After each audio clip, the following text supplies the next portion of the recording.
So, Yeah. Good afternoon, sir. Good afternoon, sir. Sanders. Good afternoon. Welcome to the afternoon session of FDP, sponsored by AICTE and organized by the Department of Biotechnology, the Oxford College of Engineering. So, with the kind consent of the convener, we are starting this session. And this session, we have Mr. Piyush as our resource person. Mr. Piyush is a graduate in biotechnology from Vellore Institute of Technology, Vellore. Post his undergraduate degree, Mr. Piyush has worked in the pharmaceutical sales and marketing with a specific focus on renal and liver transplantation. In a quest to expand his knowledge in the transplantation domain, Mr. Piyush pursued a marketing role at Roche Pharmaceuticals, where he was working towards enhancing the quality of treatment provided to transplant and pre-transplant patients through various marketing campaigns, with an aim to improve the healthcare system and the ever-widening abyss between transplantable organ demand and availability.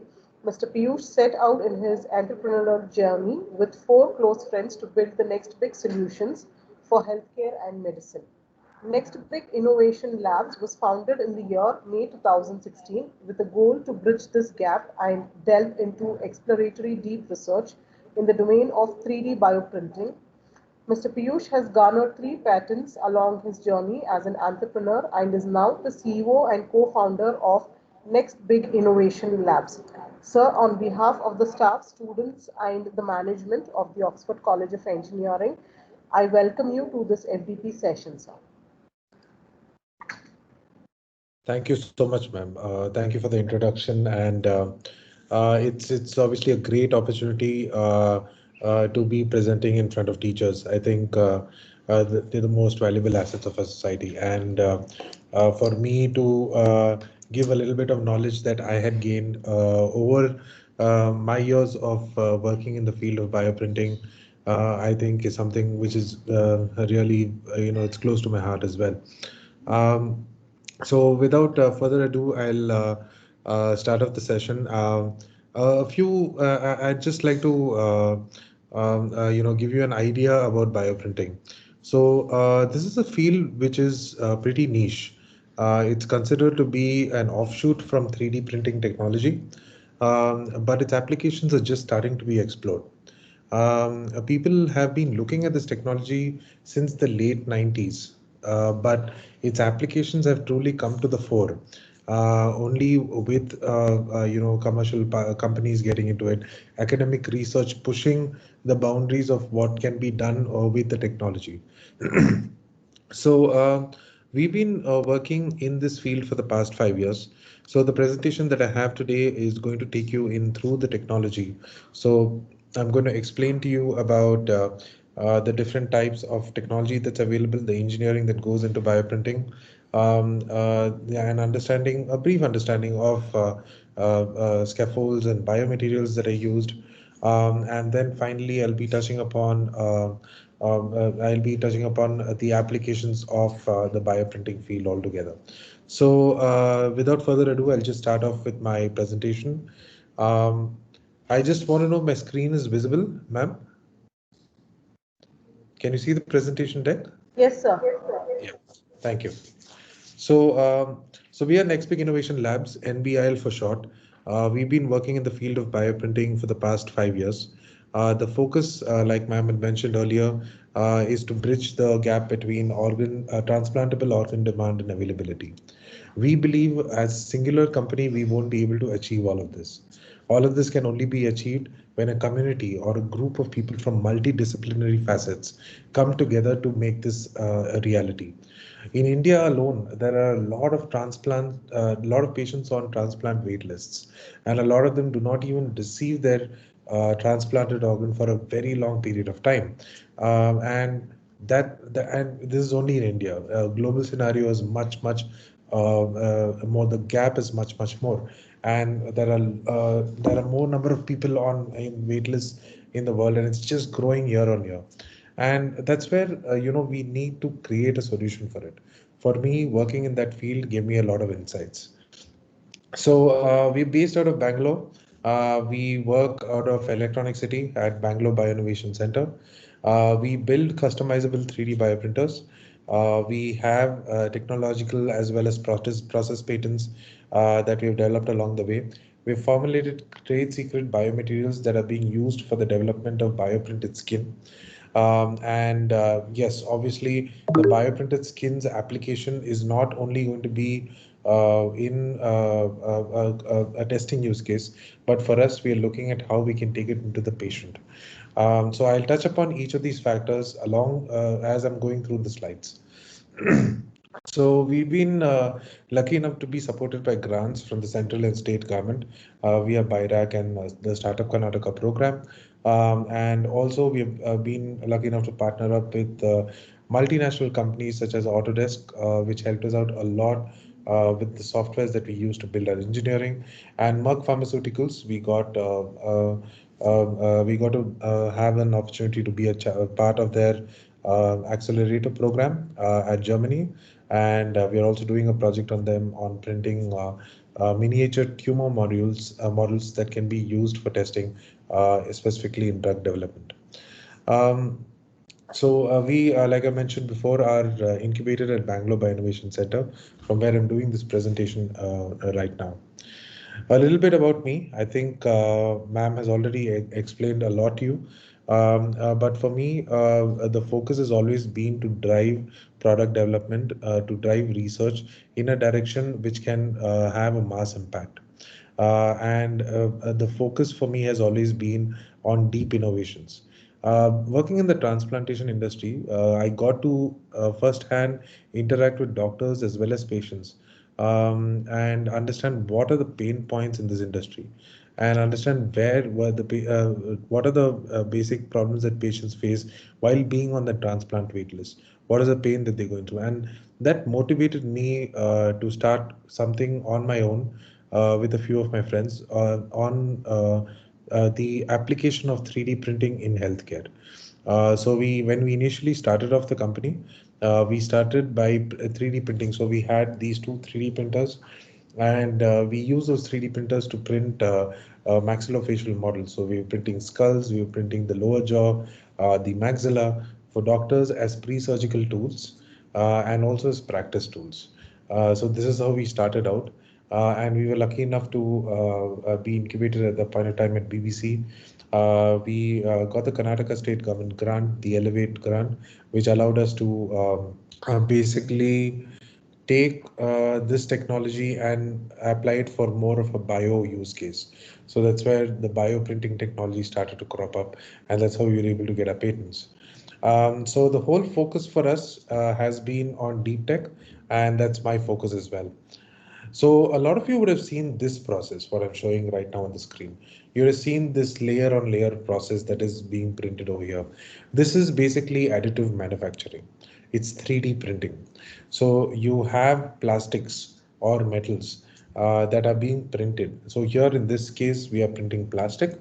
And the plastic is being printed one layer on top of another. It's being molded at a hot end, and it's the nozzle head which is dispensing the plastic is going through a predetermined path that is given through a code.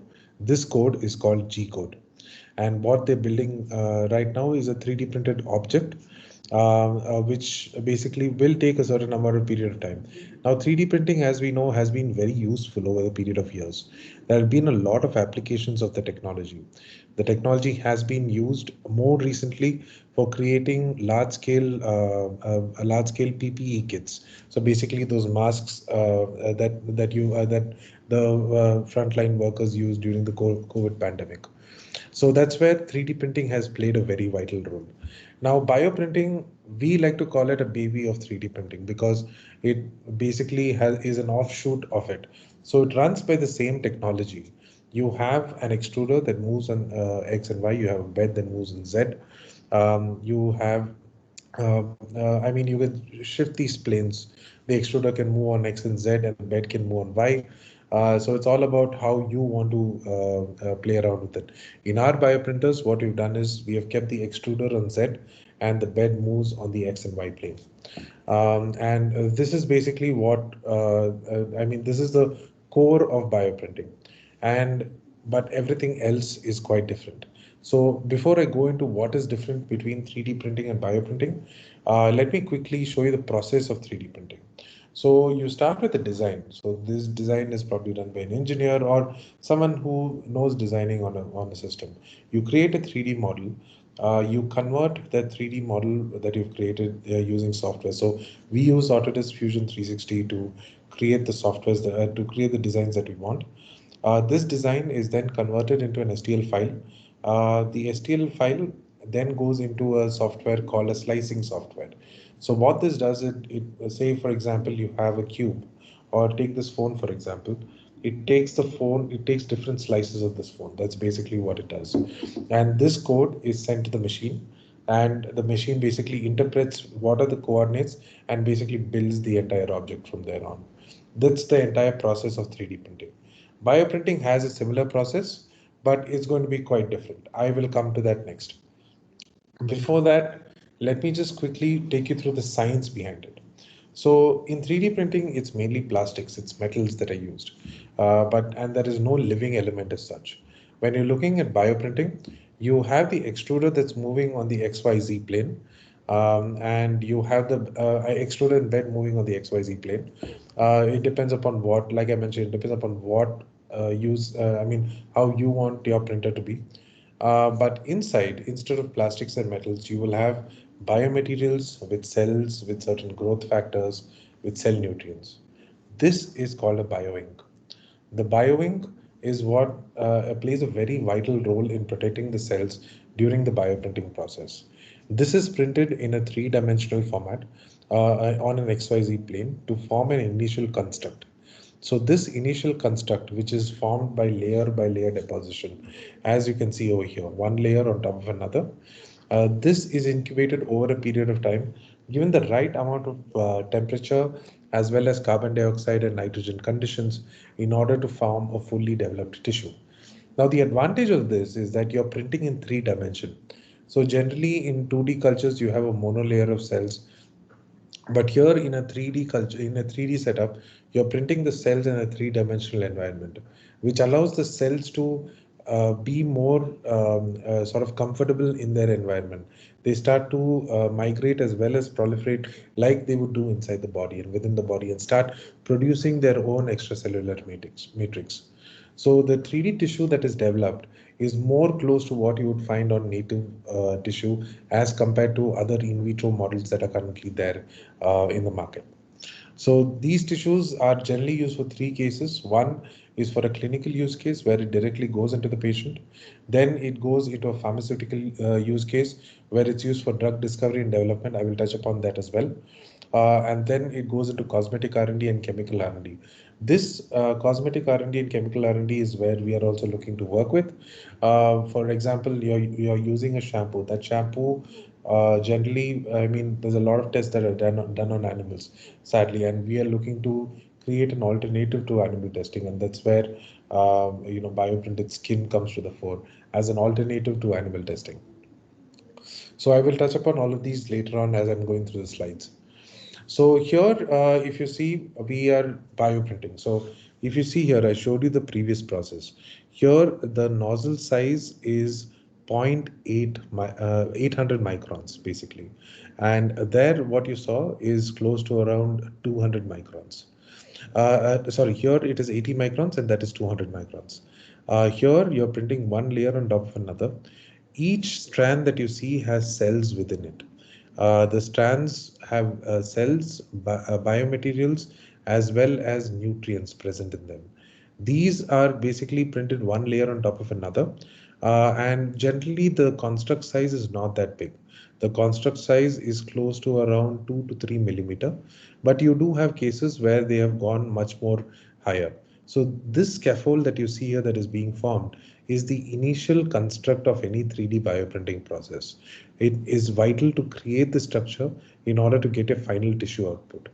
Now the scaffold that you see here will have pores, and the cells get out of their strands and start forming their own ECM. So it's a very beautiful process where over a period of days, you see this green color scaffold slowly disappearing, and then you see the ECM forming on top. So it forms a thin sheet of tissue on top of this.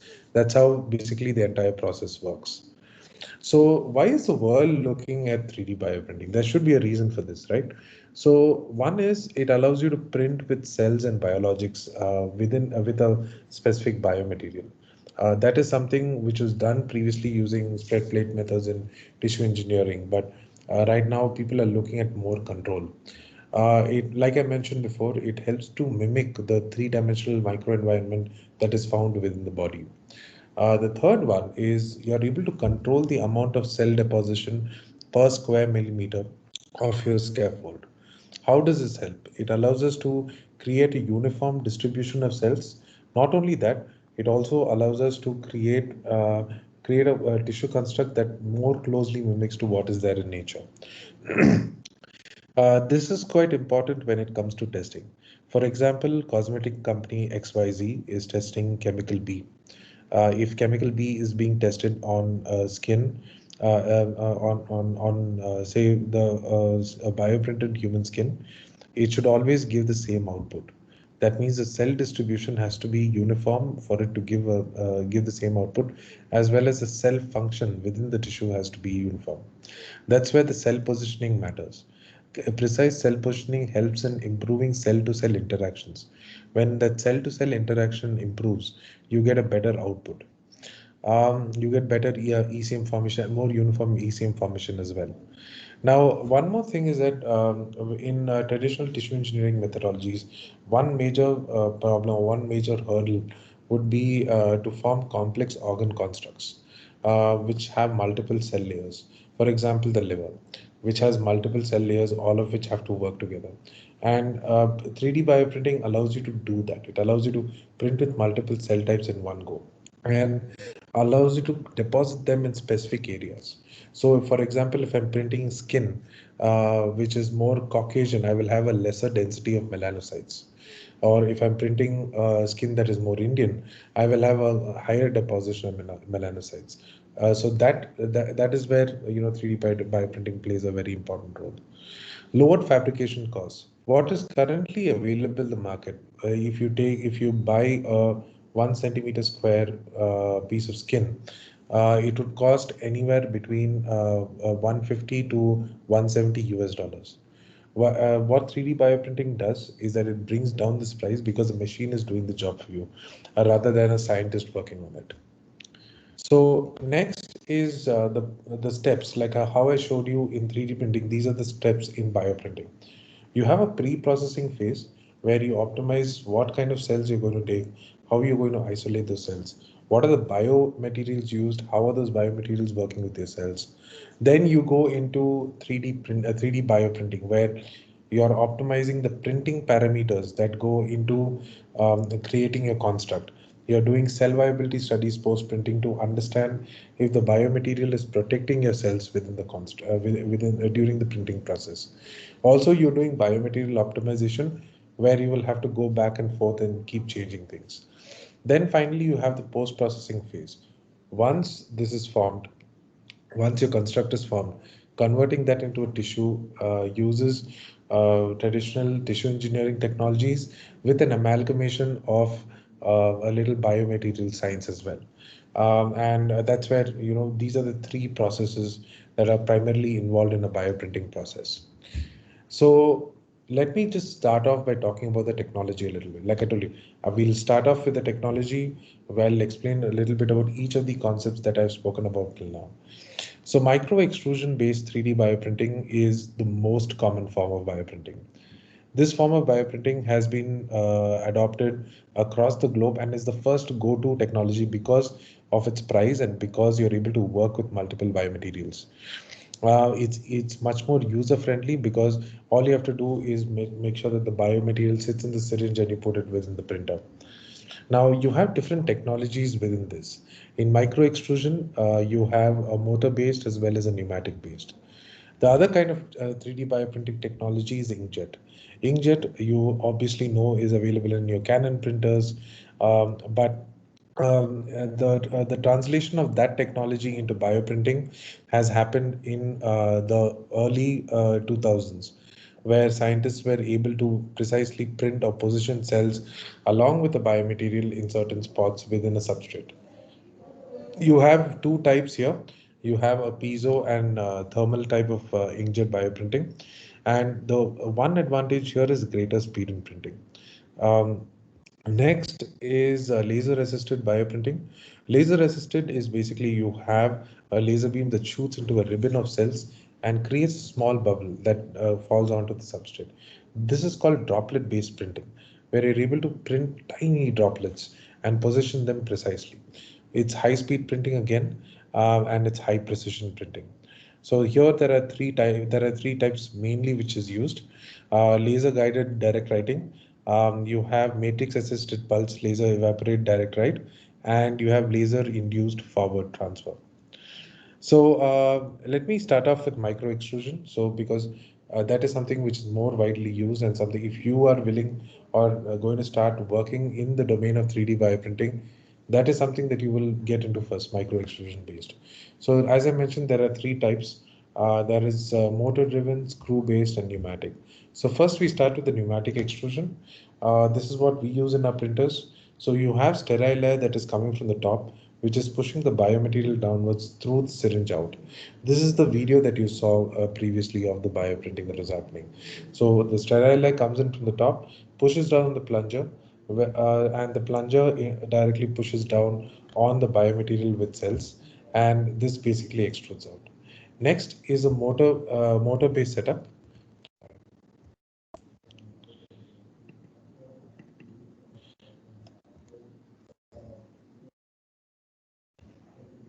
Yeah, I don't know why the video is playing, but next is a motor-based setup. Basically, instead of air, you have a screw, and this screw basically is run by a motor. The motor pushes the screw down, which pushes the plunger down, and directly acting on the liquid, which gets extruded out. This liquid is called the bioink, which has the cells, biomaterials, and cell nutrients. Now, the next one that you see here is a screw-based approach. So you have an inlet from the right. The cells come in from the right, go through the grooves of the screw, and then get deposited out through the needle. Now, in all these three methodologies, um, pneumatic is most preferred. Why? Because there are lesser moving parts. There are lesser moving parts that control the system, which makes cleaning the system easy as well as lesser disruption for the cells. And a pneumatic gives you better control in terms of retraction. So when I'm printing a particular line, and if I want the line to stop there, and basically I'm lifting my syringe, I'd want the syringe not to have any excess liquid flowing out. And that's where retraction plays a very vital role. With the screw based as well as with the motor based, you're not able to get that level of control that you might get with a pneumatic based micro extrusion. Now, the advantage of this technology is that the cells get less damaged with pneumatics. You have higher printing speed. You're able to print faster if you want to, and you have a higher seeding density. You are able to seed a more number of cells over a square millimeter, and that is something that you don't get with inkjet or with laser. But there are drawbacks to every technology. The drawback for a pneumatic system is that you can go up to 100 microns. 80 microns is also possible, something that we and a few other companies have been able to do. And one more thing is that you're not able to basically control the pore size smaller than a particular limit. Pore size is basically the distance between two lines that is drawn by the bioprinter. And that's where inkjet and laser based have an advantage over this. Another one is shear stress. So if you don't choose the right kind of biomaterial, you can have a certain number of shear that is applied on the cells, which leads to loss of cell viability. So next, let me go into inkjet. Inkjet is something that's, like I said, it was founded in the early 2000s. It picked up momentum, but then now it's slowly dying up because there are very niche applications for this.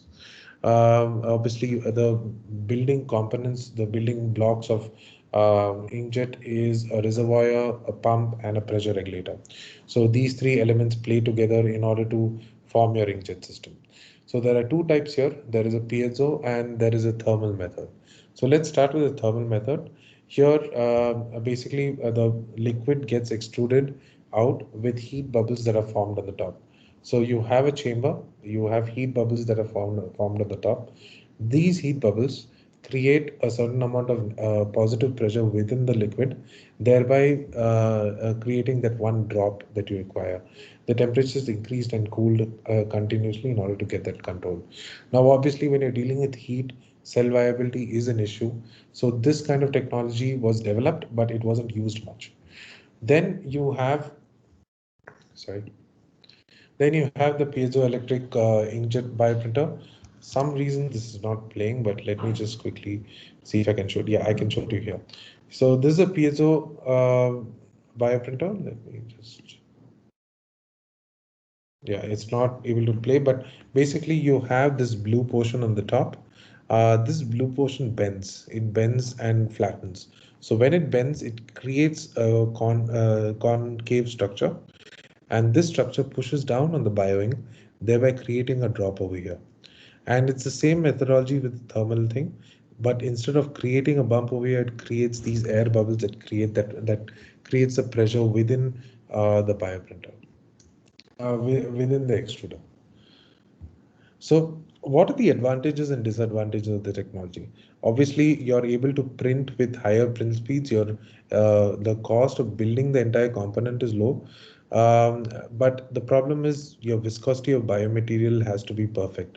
If you can't print with high viscous liquids, you're not able to control the cell viability to a very high extent.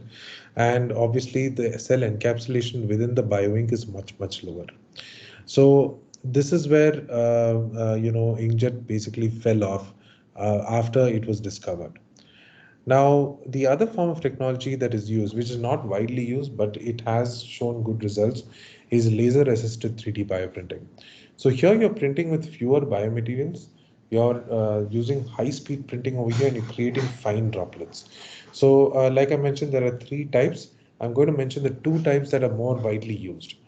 So you have the laser guided direct writing, and you have the laser induced forward transfer.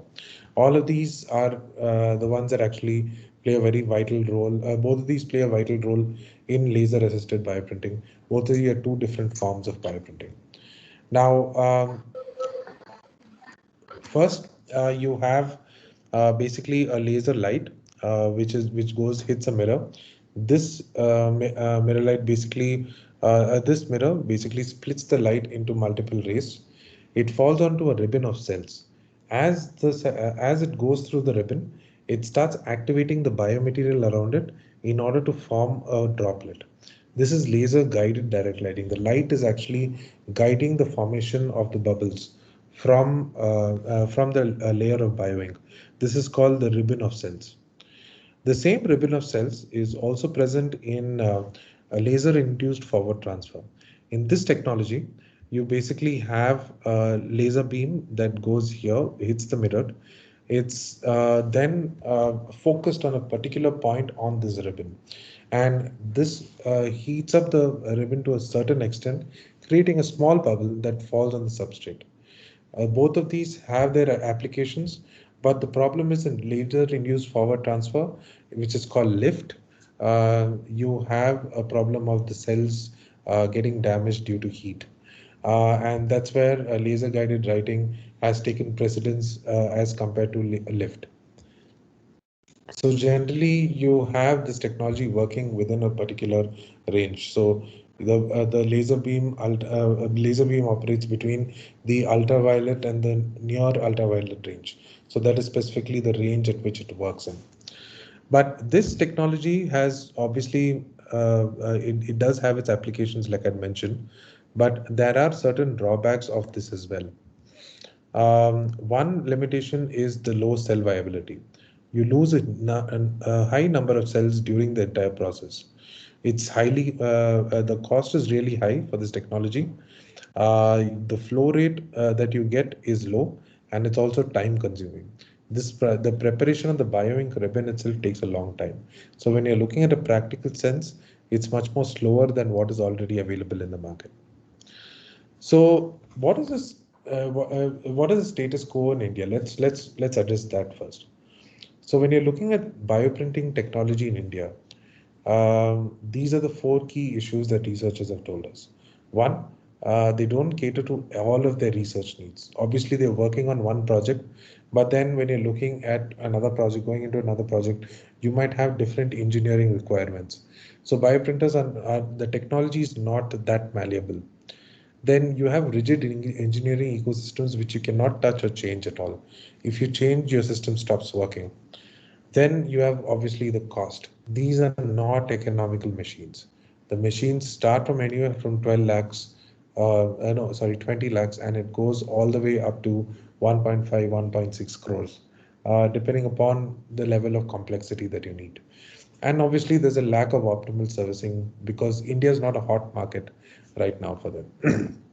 So we wanted to address this and build a bioprinter that can be used in India.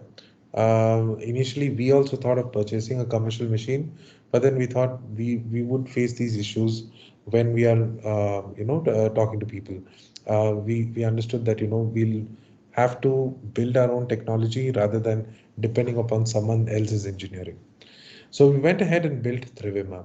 Trivima in Sanskrit means three-dimensional, and the machine is built to be customizable. We built multiple pneumatic heads that go into the machine where you're able to control the temperature around these heads. So these are the pneumatic heads over here. Each of them are temperature controlled from 0 degrees all the way up to 80 degrees centigrade. You have a temperature controlled bed.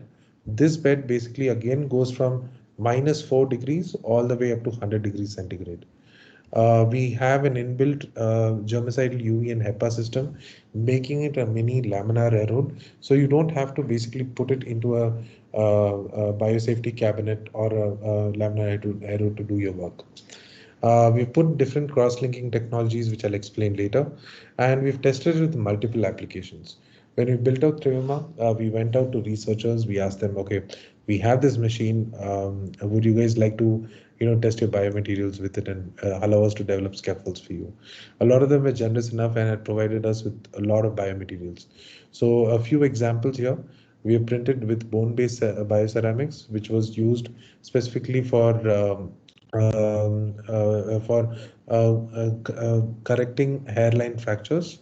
Then the other one is complex designs for tumor models using a combination of a synthetic and a natural polymer. This work was done with Majumdar Shaw Center for Translational Research. Then we have another one which is printing of low viscous liquids of pure synthetic liquids in order to form these mesh-like structures that could be put into the patient's inner lining of the mouth for surgery for accelerated wound healing. And with Merck, we worked on these tiny droplet printing where we printed tiny tumor models that were printed for their testing purposes. So let me now that the engineering part is done, let me shift to scaffolds. Let us understand what scaffolds are. I told you they are the initial constructs of a bioprinting process. They are key for you to achieve your tissue once the bioprinting is done. So scaffolds come in various shapes and sizes. This is by one of our partners, King George Medical College. They created a very complex scaffold using our bioprinting setup. This is a scaffold that was made out of two different biomaterials. Then you have a year print that the same that King George Medical College had done. The other one is a fun little Christmas thing that we had done where we had printed, we had basically printed a small snowflake with red bio ink. And here what you see is a scaffold that is printed using beta TCP, which is a bioceramic which is used for bone corrective surgeries. So you can print in multiple shapes and multiple designs, but the shapes matter. The shapes control the way your cells divide. The shapes control the way your cells proliferate and differentiate within the scaffold. So they have basic functions.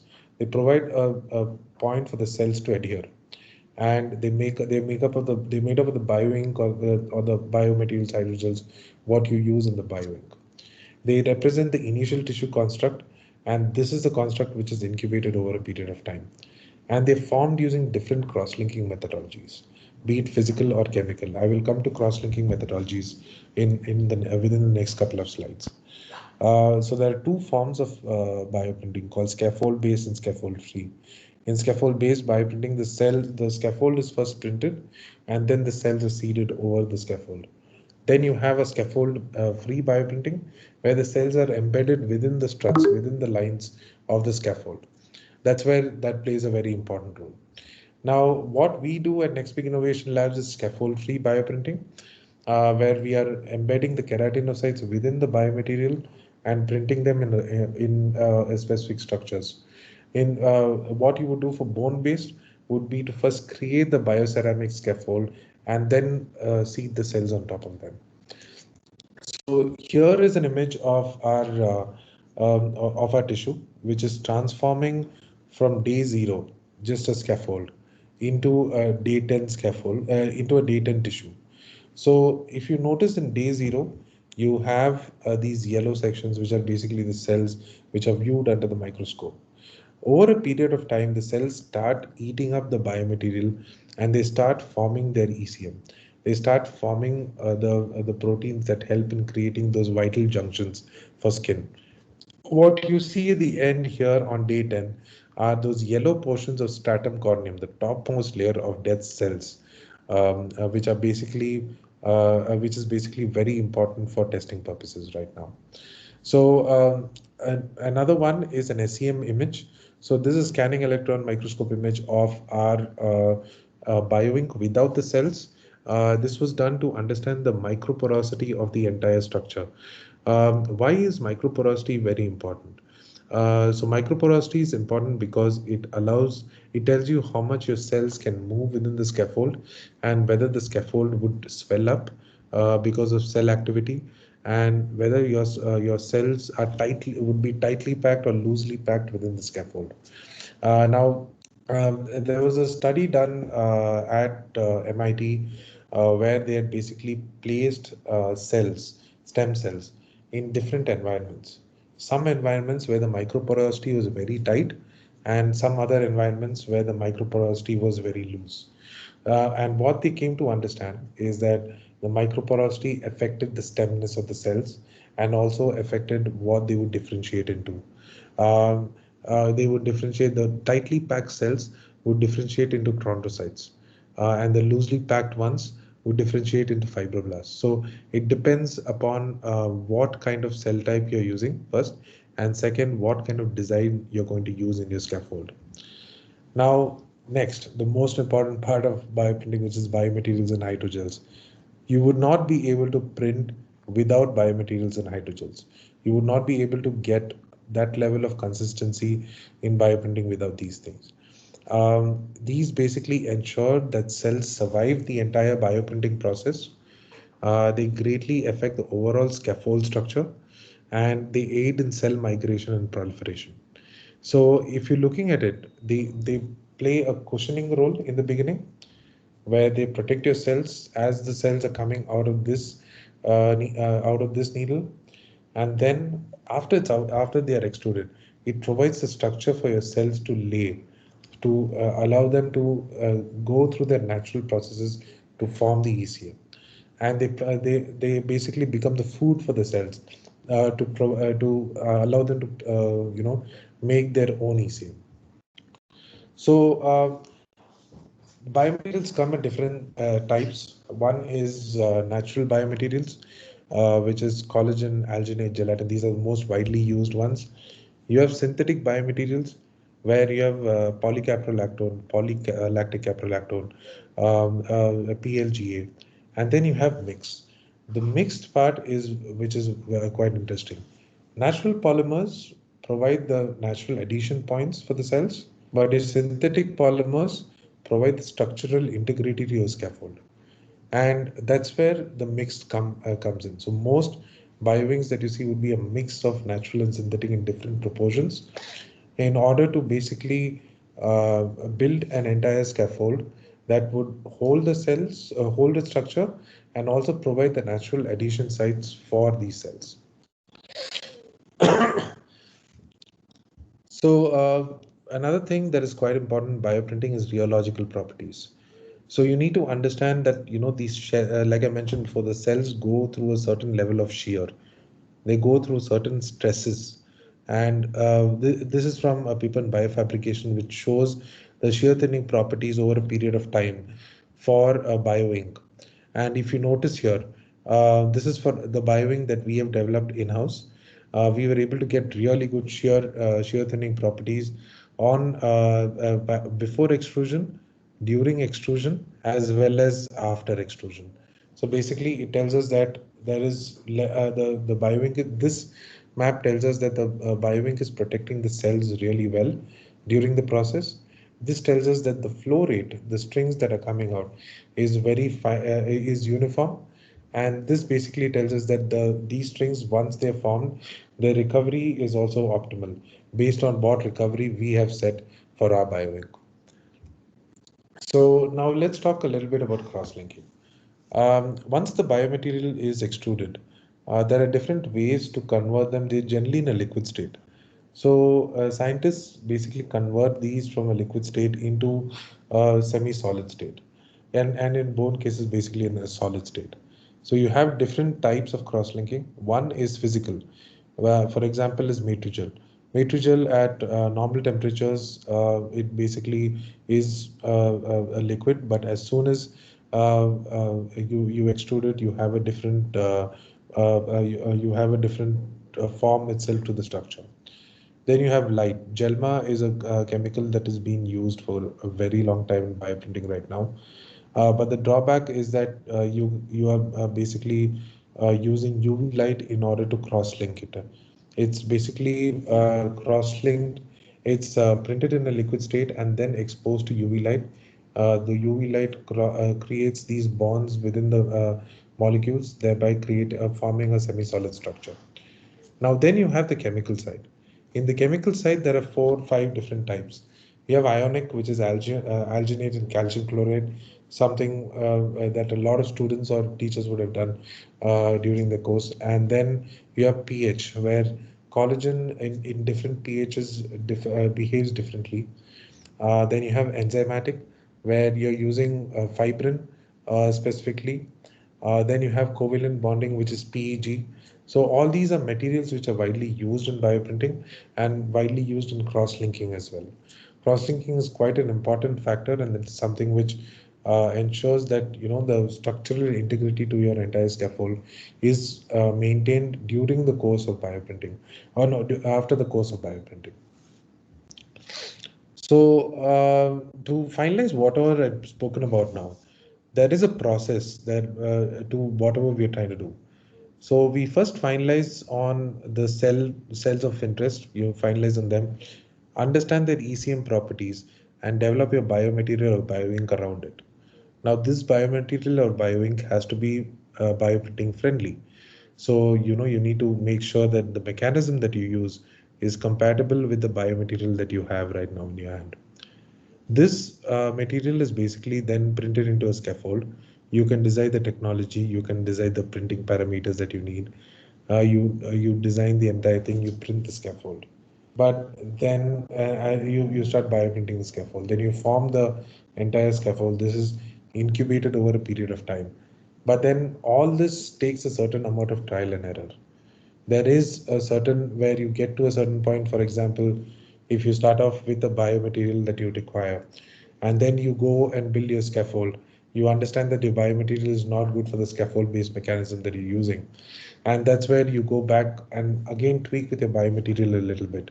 Now, once your scaffold is completely printed, for example, if you're going into if you're going into once you put it into the incubator, over a period of time, the cells might stop differentiating altogether, or the cells might differentiate way too quickly. So that's where you'll have to tweak again with the biomaterial as well as the medias. So there's a lot of trial and error that you will have to do over a period of time in order to get your bioprinting right. But we have one rule that we say at NBIL: the cell is king. Basically, the cell decides what kind of biomaterial, what kind of technology, what kind of scaffold designs or printing parameters or G-code designs you're going to use. It all comes down to your cell type of interest. What type of tissue or what type of cell that you're printing with, plays a very important role in order to finalize all these parameters. And this is basically the loop that we also went through while developing InnoSkin. So let me just now touch upon the applications of the technology. So bioprinting as such has been applied in different sectors. You've seen the applications that we have in-house, but then there are a lot of other applications such as organ on a chip, where you can develop a small personalized organ constructs that can be used for drug testing, for personalized and precision medicine. And then you have clean meat, where basically you can print meat and basically have an entire you can have an entire start to end product without hurting the animal. So let me start off by mentioning about one of the earliest applications of the technology. 14 years ago, this boy had an irreversible damage to his bladder. The bladder was bioprinted, transplanted into the kid, and the kid now is still functioning normally 14 years later. It was a life-threatening situation for him, but they were able to come out of it just because of work done by Dr. Anthony Atala and team at Wake Forest Institute of Regenerative Medicine. This is one of the earliest applications of the technology. Then you have University of Toronto, which is I think in 2015 or 2016. They developed a handheld 3D bioprinter. They developed a prototype, but it has a lot of applications. This prototype can be used to basically print skin on wound sites, and that is something which is very vital to where we are right now. Then you have the work that was done by Tel Aviv University. This is quite interesting. So they basically printed a mini rabbit heart using a method called sacrificial bioprinting, and they printed it inside this small cubicle that you see.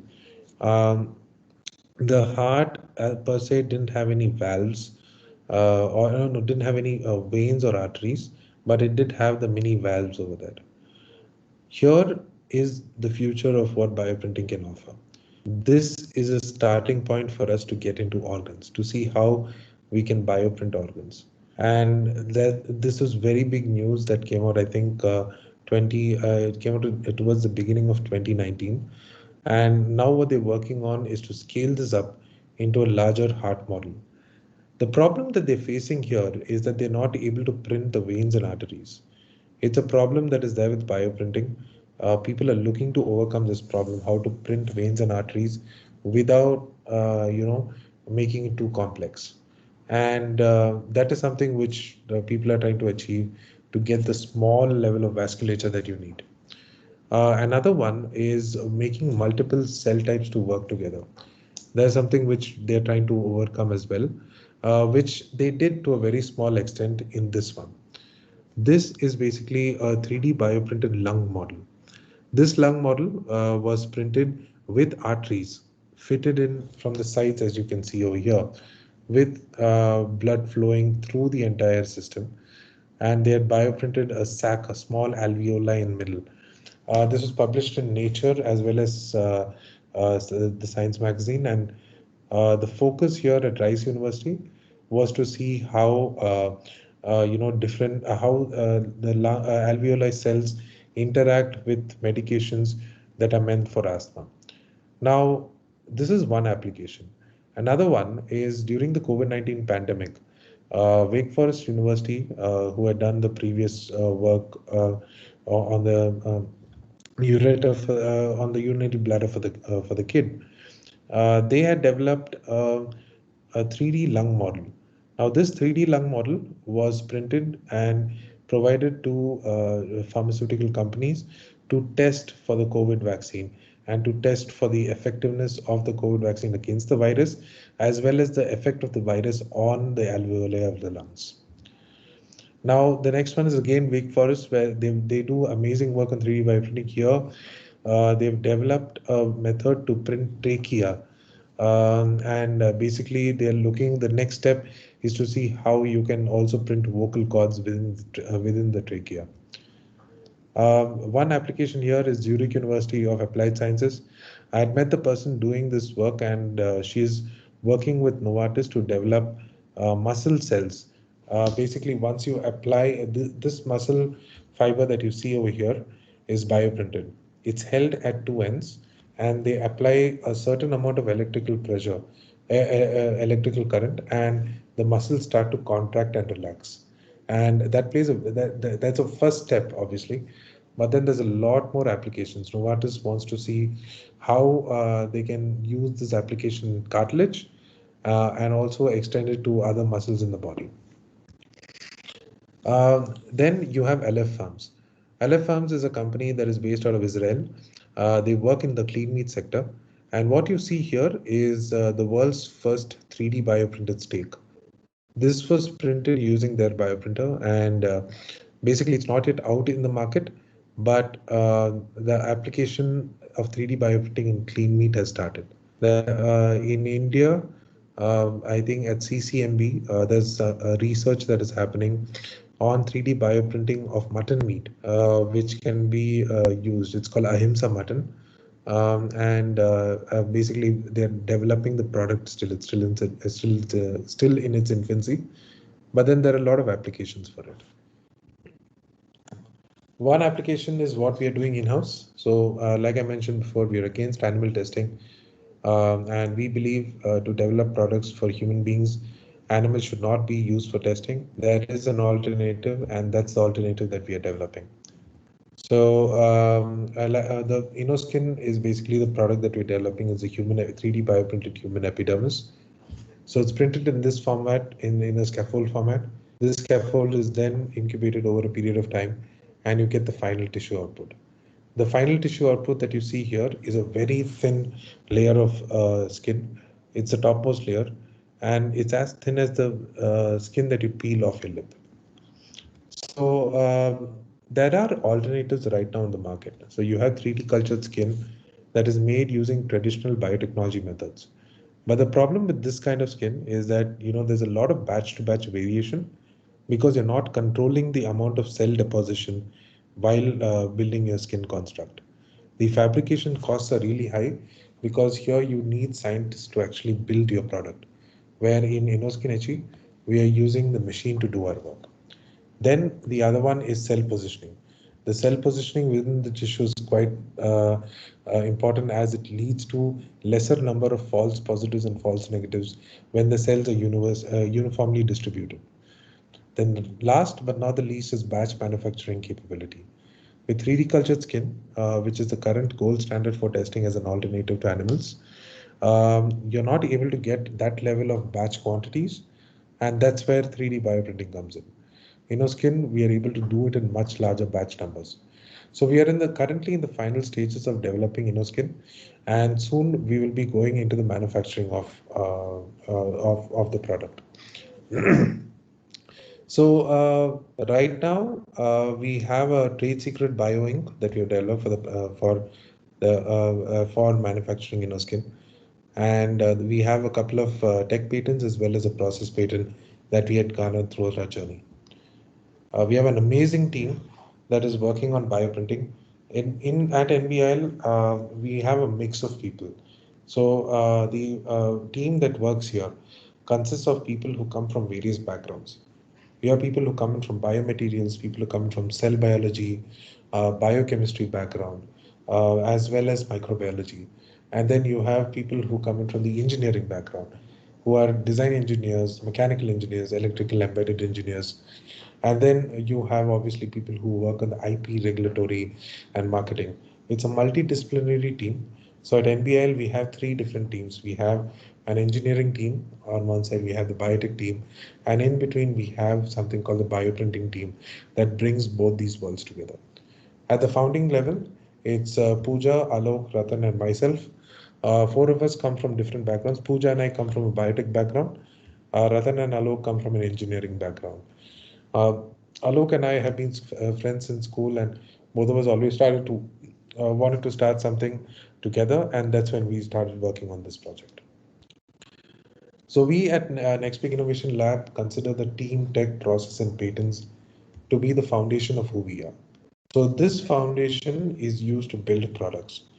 The first product is already launched, which is Thrima, which I spoke about earlier. And the second one is InnoSkin, which I introduced to you all, which is going to be launched later this year. And third, which we launched recently in October, is Next Big Learning. Next Big Learning is a platform that is basically to build the awareness about 3D bioprinting and to teach people. What I've taught you or what I've spoken to you about right now is far more less than what is out there. Obviously, I can't cover it in a 1 hour session, but there's far more out there than what is already what I've spoken about. And Next Big Learning is our way of building that awareness, of building that entire know-how about 3D bioprinting. The goal for us in the long term is to see how we can get into therapeutic tissues and how we can impact clinically, how can we impact patients' lives. The goal for us with InnoSkin is to 3D bioprint human skin one day that can cure baldness with hair follicles, and also to use that skin as grafts for burn victims, acid victims, as well as for cosmetic corrective surgeries. The goal is always to keep animal-free R&D, precision medicine and testing, and personalized therapies. So Next Big Learning, the first course under this is the foundation course on 3D bioprinting. So you get certified within as you're doing the course, and you get an opportunity to intern with us. We have developed a structured curriculum, which is developed at a certain pace. I mean, it's self-paced. Obviously, you can pace how you want to go. You get a certification as well as you get to join a community of people who are always talking about bioprinting. We have developed a LinkedIn community where you have experts, tech enthusiasts. You have people who are working in the industry as well as us, all of us talking about what is happening in the world of bioprinting. And then finally, last but not the least, we have great subject matter experts on the platform. I'll talk about them in a minute or two. The topics, we take you right from additive manufacturing into the engineering. We go into biomaterials, bioinks, we go into scaffolds, cross-linking methodologies. We go into the interdisciplinary aspects, how each domain plays with each other. We talk about slicing, design for slicing and all of that. And then finally, we talk about what are the carriers and what are the current obstacles that you can take up as a challenge. All of these are taught by great experts. One of them is Dr. Jayesh Bellare, who's from IIT Bombay. He is basically bioprinted bone scaffolds that have been used in AIIMS to correct minor to major fractures. And these scaffolds are basically used right now as a clinical trial, but it will soon come to the patients. Then you have Dr. Geeta Manivasagam, who's a material science expert. She has developed titanium implants, unique titanium implants, and she has been working in the space of biomaterials for the past 21 years. We have Dr. Deepak Kalaskar, who is a biofabrication expert, and he works primarily with biomaterials that bioprinting companies as well as research organizations use. Then we have Dr. Amit, who is a tissue engineering expert who works on the wound healing aspects of bioprinting. We've also partnered with an international player, Regenew, where we are developing, where Dr. Simon McKenzie talks about international career prospects for people who are looking to get into the field of bioprinting. So people always ask us, what is in it for learners? So students get an opportunity to learn from top subject matter experts. They get to explore the world of 3D bioprinting, add it to their resume as well because they get certified, and they get an opportunity to intern with us. They get an opportunity to work with us on one of our interesting projects, and they get to understand much more deeper with a practical hands-on. Given COVID right now, we are not doing practicals, but soon we will be entering into them. Another way we work with the researchers in India, apart from the learning, is we build center of excellences of bioprinting, where we build bioprinters that are installed at the university. Students, researchers who are there, they get an opportunity to work with us on our projects as well as their projects. They get an opportunity to work with us at NBL as well. And they get the foundation course at a much more student-friendly rate. So with all this being said, we as a company are focused on how we can drive the domain of 3D bioprinting in India, how we can build that awareness about the technology, and how we can help students as well as researchers get interested as well as apply their knowledge in the field of 3D bioprinting. It does need a lot of brain power, and that's what we are trying to build in India. And that's it from my side. I hope my session was informative for all of you. We can open it now for Q&A. So if there are any doubts, I'd be happy to answer. Thank you, Mr. Piyush. It's very informative and very interesting talk as well. Participants, if you have any questions or doubts or any clarifications, please go ahead, unmute yourself, and you can have a discussion with Mr. Piyush.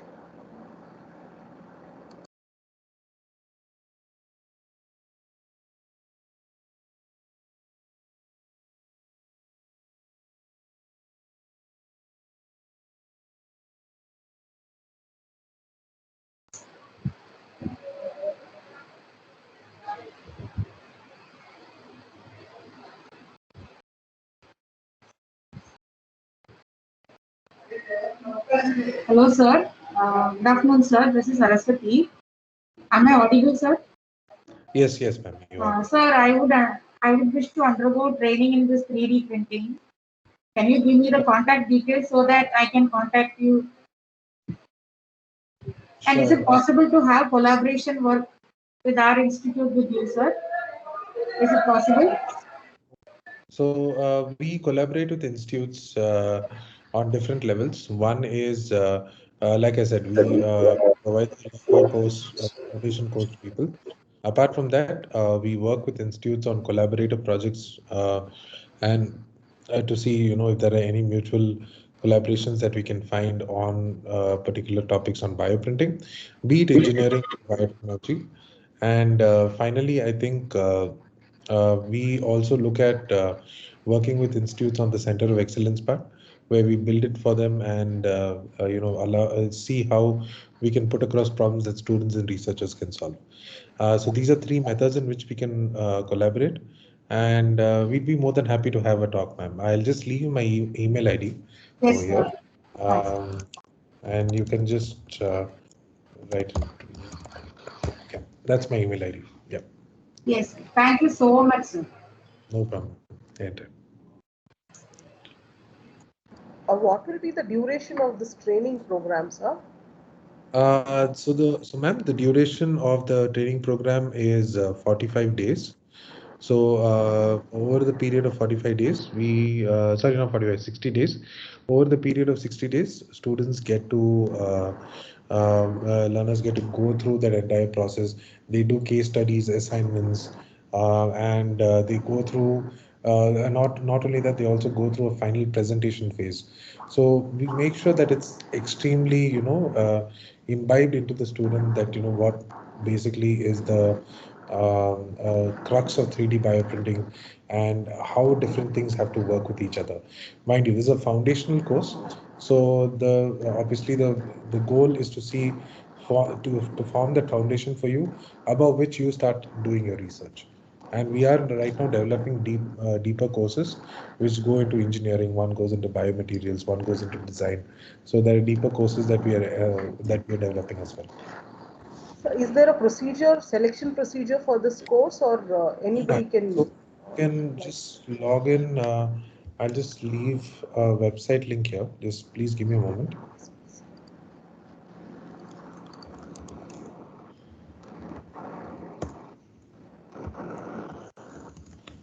And is this fit for undergraduates, BE students? So we have people right from, I think, first year BTech to people who have completed 12 years in medical practice.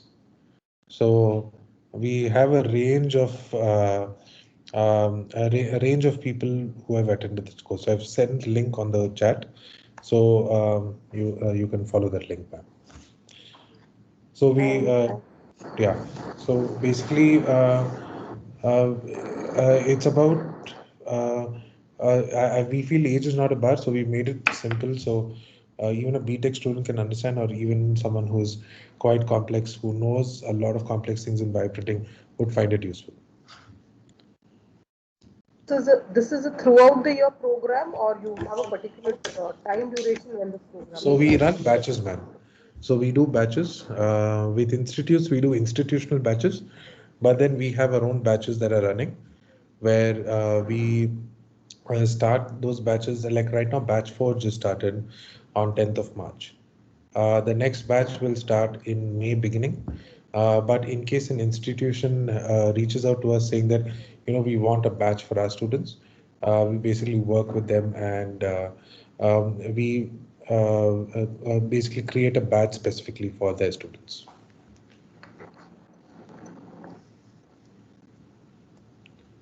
And there's one question for you from Dr. Suresh Babu. Okay. Oh yeah. How, How can we yeah, do animal free R&D? I think the focus here for us, sir, is to remove the usage of animals, not in pharma right now, but to remove the usage of animals in cosmetic, CRO, chemical, agrochemical testing. So that's where these are the 4 segments we want to basically remove the animal-based testing. So we are trying to see how we can develop products that can replace these animals in testing. And obviously, right now, there are, luckily for us and for other companies, there are guidelines that are coming into India. India has banned the import of any product that has been tested on animals, but they're soon going to be banning the testing of animals within India altogether. So that is something.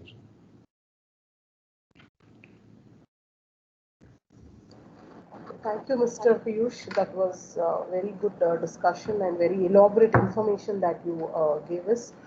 Thank you. Those were the questions that we have. And so Thank you. we'd like to thank you on behalf of the staff, students, and the management, the Oxford College of Engineering. We owe you a heartfelt gratitude for taking your time out and being part of this FDP session. Thank you so much for being part of this. Thank you, Thank you sir. so much, ma'am. And thank you everyone for attending it. I think it was amazing just speaking to you all, and giving a little bit information from my side of bioprinting. Thank you all. Thank you. You may kindly log off. Thank you.